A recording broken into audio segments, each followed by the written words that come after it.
En el Señor he confiado. ¿Cómo decís a mi alma que escape al monte cual ave? Porque he aquí los malos tienden el arco, disponen sus saetas sobre la cuerda para asaetar en oculto a los rectos de corazón. Bien, vamos a empezar por el versículo 2, ¿no? Porque en el versículo 2 es donde vemos esas circunstancias por las cuales David está pasando. Él estaba siendo perseguido por enemigos, unas personas que deseaban su muerte y que le estaban acorralando para matarle. No eran pues circunstancias propicias para estar tranquilo y para confiar. Pues muchas de las circunstancias que nos rodean en la vida son así, ¿no? Intentarán afrentar y amenazar nuestra fe en el Señor. David era uno de esos rectos de corazón que vemos en el versículo 2.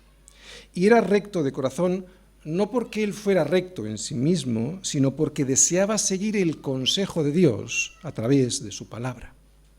Hoy nosotros también somos esos rectos de corazón, pero al igual que con David, nosotros no somos rectos porque lo seamos en nosotros mismos, sino porque hemos decidido seguir a Cristo para que sea Él quien nos limpie con su palabra y así poder ser sensibles a su voz, que la podemos leer y escuchar en las Escrituras. Solo los rectos de corazón, que son aquellos que han decidido seguir a Cristo, ¿no? Que son aquellos que han puesto su vida en manos del Señor, podrán decir lo que dice el versículo 1. En el Señor he confiado. ¿Cómo decís a mi alma que escape al monte cual ave? No es fácil confiar en el Señor. Es fácil cuando las cosas marchan bien, ¿no? Las situaciones en las que todo funciona bien son situaciones en las que nuestra fe no se ve confrontada. Pero, ¿y cuando se complican? Cuando se complican es cuando nuestra fe se pone a prueba. Es fácil confiar cuando soy yo el que tiene el arco y la flecha en la mano, ¿no? O sea, cuando soy yo quien domina la situación. Pero cuando la flecha a quien apunta es a mí, ahí es cuando sabré en quién he confiado de verdad. Es ahí donde descubro que solo tengo dos opciones. O en mis posibilidades de escapar, o en Dios y en su protección. En la época de David, huir a la montaña y allí encontrar un escondrijo era la forma más fácil y más segura de escapar de una circunstancia adversa. Allí podría esconderse de los perseguidores, ¿no? David así lo hizo cuando el rey Saúl le persiguió.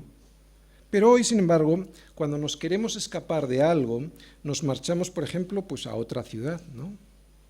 Incluso a otro país, y así poder escapar de las circunstancias que nos aterrorizan o que nos atemorizan. Un divorcio, un fracaso no en una relación personal, una situación de inseguridad en una ciudad en la que vivimos cuando la violencia se desata, etc. Escapar al monte, ¿no?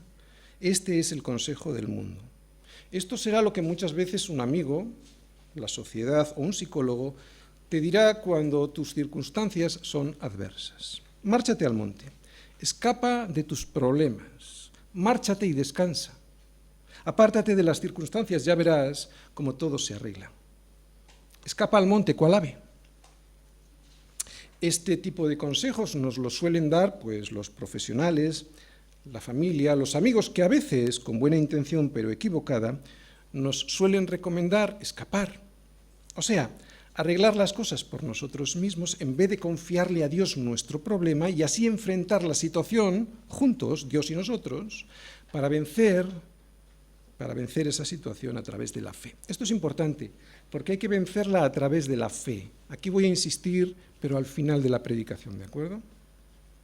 Puede que en algunos casos marcharse sea lo que Dios quiere, ¿no? Yo no voy a decir que no. Pero eso es muy diferente de no tomar en cuenta a Dios y su consejo. Eso es muy diferente de desconocer que Dios es soberano y que nuestras vidas están en sus manos. Escapar al monte cual ave sin reconocer previamente lo que David reconoce, en el Señor he confiado, no resuelve nada. Es más, lo complica todo. Es cierto que es más fácil, ¿no? Pero no es efectivo porque el problema se agrava. ¿Por qué? ¿Por qué se agrava el problema cuando yo no confío en el Señor? Porque no importa dónde vayas, siempre tendrás que cargar contigo mismo. Y como el problema somos nosotros, ¿no? Y como el problema que está grabado a fuego en nuestros corazones se llama pecado, y como nadie puede huir de sí mismo, pues resulta que huir no soluciona nada. De hecho, lo complica, como he dicho antes, porque el paso del tiempo no hace sino enquistar esa enfermedad del corazón, ¿no? Corazón al cual Jeremías llama perverso y engañoso. Enfermedad que nosotros también conocemos por un nombre, orgullo, ¿no? El orgullo de la independencia, el orgullo de no querer consultar ni seguir el consejo de Dios. Más aún, el pecado del orgullo de querer ser como Dios.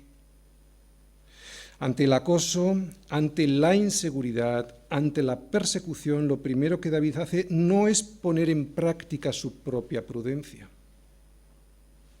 ¿no? Sino que lo que él hace es reconocerle a sus amigos: en el Señor he confiado. Él, David, no piensa huir sin previamente confirmar su seguridad en el Señor. El problema de confiar en nuestra propia prudencia en medio de las dificultades, el problema de confiar en la sabiduría humana en medio de la confusión, ¿no?, de una situación peligrosa, consiste en que esa sabiduría humana es limitada y además es perversa, o sea, torcida. ¿Por qué?